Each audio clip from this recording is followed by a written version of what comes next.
Welcome to the FMCG Guys podcast. I'm your host, Daniel Torres. In this podcast, we speak bi-weekly with the top voices of the retail and consumer goods industry, predominantly in Europe, but sometimes we go afar to places like India, Latin America, or Canada soon. Wanted to give a shout out to our more than 11,000 LinkedIn followers. It's a great community we're building there. So if you're not following us, do follow us. And we're also now on Instagram. I'll leave a link on the digital show notes so you can follow us there. Or if you prefer, you can also jump to your Instagram app, look for FMCG Guys, and you can follow us. There you'll find all the episodes uploaded, as well as behind the scenes content that you will not find anywhere else.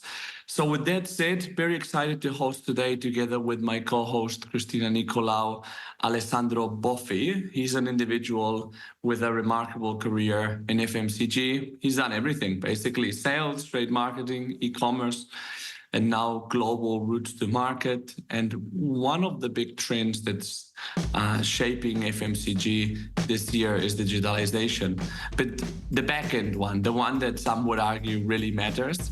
So let's speak with Alex about how they are digitalizing routes to market in Mondelez and how that's having an impact on their day-to-day relationships with customers.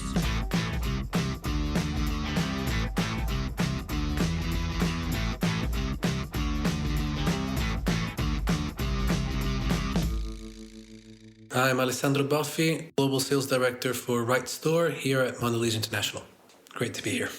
Thanks for joining, Alex. It was long coming because you and me have been in touch for a while. Let's say we're just talking about how long it's been. We won't say it publicly because it will be revealing of our age. But just so the audience gets to know you a little bit. Tell us a bit about where you are, what you do, and what you do also in your free time. All right, so I'm based in Switzerland, Zurich. It's our regional headquarters. I enjoy spending time with my family. I'm a father of 3. I'm passionate about traveling and exploring different cultures. I like to describe myself as a global citizen, having worked and lived in 10 countries across 3 regions so far. And in my free time, it's about being outdoors. It's either a walk in the city center, swimming in the lake here in Zurich, or heading off for the slopes in the winter. Yeah, scenery in Switzerland is pretty amazing. It's really good, it is. And you said you like traveling as well, so I'll be keen to understand another day how you travel with 3 kids. That must be, you probably need a masterclass. It's evolved. Let's say that that part of our life has changed significantly over the last decade, I would say. And you said you've been to 10 markets and 3 regions, so you must have had quite the career journey from what we've also seen. So would you like to tell us a little bit more? Like, what brought you here? Of course. So where do we start? I kicked off in Italy with Johnson & Johnson Consumer. I built some technical depth there within the sales organization, driving our OTC over-the-counter business, so focused primarily on pharmacies. I then joined Procter & Gamble. That brought me to Switzerland. Their regional head office is in Geneva. That was joining a joint venture that P&G had set up to drive the Clear Blue business. It's a fertility and pregnancy test. We were driving the integration of that globally, and I was responsible as market strategy and planning manager for the Western Europe business, which was the 70% of the business at the time. That was a great experience because it ticked one big box for me, which was going international and seeing different dynamics at play. We had a beautiful mix of markets, of course, across Europe. We had different route to market setups in terms of P&G direct or distributor-led models. We had multiple channels in scope, from pharmacies to wholesaling to modern trade, hypers and supers and drugstores. And also an interesting business in the way that it's a joint venture with Procter & Gamble. So you get a lot of exposure to that culture as well. That was super interesting, Daniel. You're totally right, because it gave me the opportunity to span across multiple roles in the P&G setup, but I was in a smaller portion of the business, so had to find my way on driving the MSMP agenda, but then also bringing in the shopper-based design elements and integrating some digital commerce in there because e-commerce was happening at the time. So having multiple different aspects. Mondelez has been an awesome experience for me. I've been working across the European business in many of our lead markets across Europe, driving route to market redesign. I've then had the opportunity to move into our Asia Pacific business. I've worked in China for a couple of years on the indirect distributor channel and driving the redesign of that in a project called Himalaya. We then had a 6-month stint in Vietnam driving sales capabilities for a newly acquired portion of our business there, so driving integration of that business for us. And then I got back to Europe.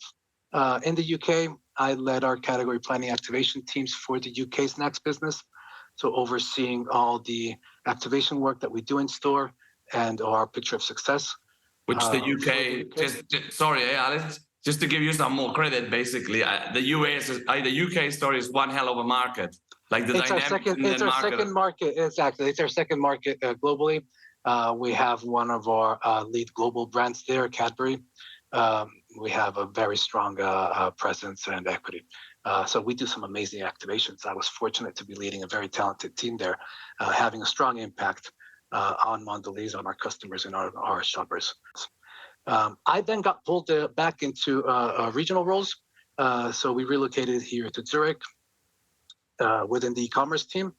I led our direct-to-consumer agenda and our growth platforms agenda, which involved understanding what kind of platforms had scope for acceleration in the coming years. And that experience on digital commerce brought me into a global role on eB2B. So setting up our strategic plan and vision towards our 2030 destination for Mondelez on what role eB2B can play for us and how we can accelerate growth for that. I've held that role until the summer. So a few months ago, I've stepped into a broader role. So I'm keeping responsibility on eB2B, but we've understood that there's very strong integration within our overall route to market and the omni-channel touchpoint strategy that we have with our customer. So what does your role actually mean? Okay. What do you do in your day-to-day? So as global sales director for Right Store, what I lead is our global availability agenda. So the scope of work involves driving availability of our brands with a focus on digitization to better service our end customers.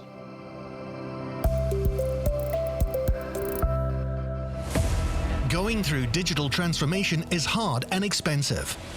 ChatGPT-like solutions automate and speed up almost everything. AI will replace all of our jobs soon. Are these statements all true, or just the newest myths? Meet the SoftServe Business Systems team. SoftServe Business Systems have been helping FMCG businesses worldwide to find the truth in a complicated tech environment for over 20 years now. By applying an exclusive digital transformation framework and offering a single, fully integrated AI-driven ecosystem of solutions, they know precisely what, when, and how to make technologies benefit your business. SoftServe Business Systems, mythbusters of the FMCG world.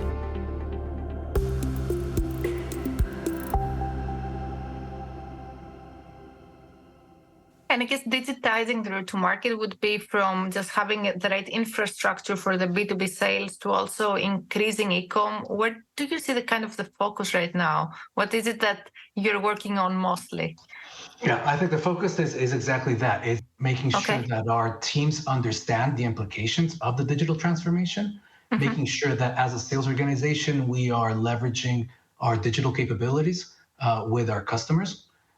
To address the morphing shape of our business over the next years. I took on B2B 2 years ago now. It was a very small business, but we've seen extremely rapid growth. We have a CAGR over the last 3 years, which is over 40%. We're closing this year very well, and with a growth that is double the expected growth for the plan. and we're looking into next year, at a business that is continuing to drive growth momentum across views and regions for Mondelez. So building that awareness within the sales teams and equipping them with the tools to unlock growth and make sure that we are leveraging this digital revolution to, on one side, drive better engagement and service to our direct customers, but on the other side, reach more customers and engage better with our indirect customers to provide a holistic omni-channel touchpoint strategy is critical. And I love the kind of words that you're using because you're talking a lot about growth. And my experience with digital, and when you speak about eB2B, in many cases, leadership and also the sales field looks at it as more as driving efficiencies rather than as a growth engine for the future.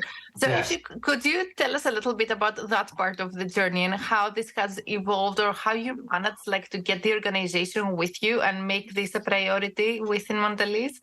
I think a lot of the conversation with our leaders is setting up a growth and learning agenda that enables us to understand what are the implications, where is there incrementality and opportunity to drive better value for customers and Mondelez, where do we need to manage with care because we risk diluting the value proposition. There is incrementality for us in terms of more customers that we're reaching. There's incrementality in terms of bigger orders that we're able to drive. There's incrementality in terms of more frequent orders, so better engagement.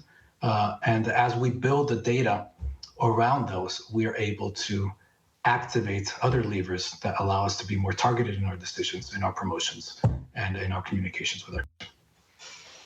Because in the B2B channel, what did the traditional route to market look like for FMCG players, or specifically for Mondelez? Yeah, so that's a good question, Daniel. So we've scoped it out into a strategy that looks at going deep, which is how we call our Mondelez-owned platforms. So when we set up the interface, and then we use our route to market to drive the end-to-end distribution. Then we have a second space, which we call going broad. And that's more focused on indirect models that are relying on platforms owned by customers. So think marketplaces, think wholesalers or distributors that are digitizing and creating online portals.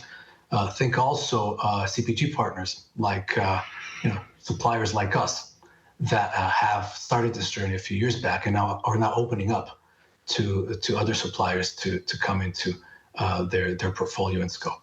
And so we are playing with differentiated strategies across these two dimensions, with clear focus on what we want to learn and how it can drive value for us in terms of overall execution. And you talked a bit about the synergies and you joining, I guess, other platforms. We've seen many CPGs doing that, especially Europe and South America. We see a lot of that. I'm wondering, did you go through a process of examining whether you want to bring other CPGs into your own platforms and you to be owning that space? Do you see the ups and downs there? Yeah, we are. We're discussing that daily with our teams. I'd say we are a few... while we're growing fast, we're still in the pilot phase on many of those. Yeah. So at the moment, the priority is around understanding how we can use, for example, our own platforms to strengthen our direct coverage capabilities and drive an omni-channel approach to our fragmented trade customers. And as we do that, looking also with other CPG partners. And it's proven very positive for us over the last year and a half. So there's a lot of focus on that and a lot of thinking and discussions that are happening globally, regionally, and locally with our sales teams to understand what role can it play and set up those pilots that allow us to learn and understand, how we can move it forward. And can I ask you a bit, because you said at some point about all the data that you're building, which I guess is also an integral part of such projects, right? That suddenly from going to a person visiting a store and taking an order perhaps in a system, perhaps by hand, and building the relationship, you suddenly have tons of data that you can then analyze. And I guess you expect the salespeople also to upskill a bit and to be able to read that data and understand how they can then leverage those platforms to further drive growth. So it's a certain perhaps view of transforming the role of field sales. I was wondering, how are you working with that in Mondelez, and what do you see as challenges? Do you think that people are at a place where they can go with the company vision and run a little bit faster in that direction? Yeah, it's a great question. I think it's definitely a transformation. I think for sure within the coming years and decade, the role of our sales reps will need to evolve. How we are framing this opportunity is not about replacing our people, but it's about strengthening and providing digital tools to our teams. So we think often, and we use the metaphor of a superhero. You are providing our people with superpowers that enable them to be present with their customers 24/7, providing incremental services to their customers, and interacting in a much stronger manner. I love the superhero. I love that. And can you let's get real here. Let's talk about like where you're having like a real impact. Can you give us maybe some examples of what countries you're turning your sales reps into superheroes? I think at this point they're globally, Daniel. In China, we're reaching 1 million fragmented trade stores through the various B2B platforms. In Europe and North America, there's a huge digital transformation of wholesalers that is really shifting the way that we work, moving us towards an omni-channel approach of these customers. And then in Latin America, it's probably the most dynamic space where we're activating the full scope that we mentioned earlier of going deep and going broad. So specifically, the Mondelez owned online ordering platforms, those are in Latin America. And we've run the first pilots there, and they're scaling rapidly. Brazil has been a key market for us in terms of understanding what can be done and what kind of synergies we can drive and how we can drive in what we call phygital, so physical and digital integration. So that is the focus for us at the moment, driving that, understanding how we can unlock the potential there, understand what kind of investments are needed and what kind of setup is required to accelerate this at scale in the best way. And that's a bit of our learning hub for the future years. And phygital, I guess, is a buzzword. Like many companies, this is what they're trying to achieve, and to integrate it not so much in the plans, I would say, but rather on the mindset, because it's really difficult for people not to try and separate the two, right? I do this in the physical world, and this is what's happening online, and I don't care because there's a media team that's taking care of it. So what does good look like? What does success look like for you, Alex? Yeah, for me, it's about full integration of this model within our thinking. So we have a statement in our vision, which is about the belief that 100% of our business will be digitally influenced by 2030. So how does this move forward? I envision a world where you will continue to have a COE that drives integration on core digital capabilities, but then the execution and the day-to-day business will be run by colleagues that are, in the physical and digital world, and there will be full integration in terms of JBPs and plans and how we engage with our customers. And just to help our audience here as well, when you say COE would be the Center of Excellence, can you give a quick short definition? Yeah, so Center of Excellence, we have a few centers of excellence within Mondelez where we, on one side, build the foundations, on the other side, share best practices and make sure that those are widely available and visible to our business. But then also, very importantly, that we focus on leading the future. And we've had a lot of conversation in the US in the last 3 years, in Europe more the last year, around retail media. Do you see that coming into play when it comes to eB2B, or is it not that relevant because it's B2B and not B2C? If it's a consumer we're targeting or a customer, it's very important for us to be there and visible and driving the conversion at the point of sale. So we invest considerable amounts of activation and communication funds, and we are adjusting these to make sure that we have the right balance across offline and online. And just with regards to how you're setting this up, right? Because you're talking, for example, for search engine optimization, I guess like keyword targeting and all that plays into the B2B work. Usually you would have a media manager that would take care of that, but they would only worry about the consumer rather than the customer. So have you integrated part of the traditional consumer digital teams into your center of excellence? How does it work in your opinion optimally? It doesn't sit within the center of excellence, but it sits within the markets and the business teams. But yes, as the business is digitizing, then there is expanded scope for the activation teams. And Alex, going back to the beginning of your career, I mean, you probably didn't imagine you'd be working across all these geographies and doing all these different cross-functional experiences. Knowing what you know now and with all the lessons learned, what would be that one piece of advice you would give yourself at the beginning of your career? So advice to my future self. Whatever you decide to do, make sure that you're doing something which you like, which motivates you and drives you. Okay, so that's the first bit. And then I would say keep learning, keep evolving, keep curious, and make sure you're having fun along the way.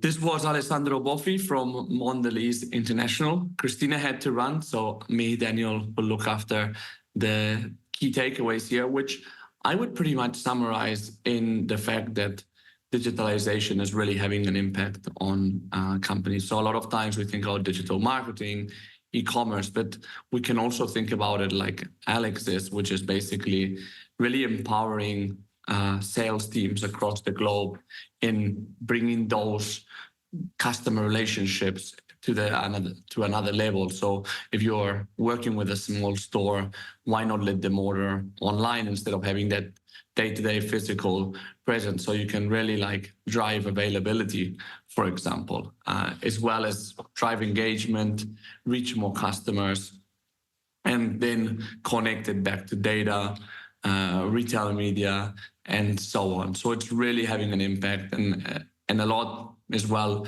on countries that are not in the center of the P&Ls like the US or Europe, but more in emerging markets, which ultimately will drive a lot of future P&L for companies. And it's interesting as well how you empower sales reps through that, and they can focus on upselling, cross-selling, driving in-store execution, and so on.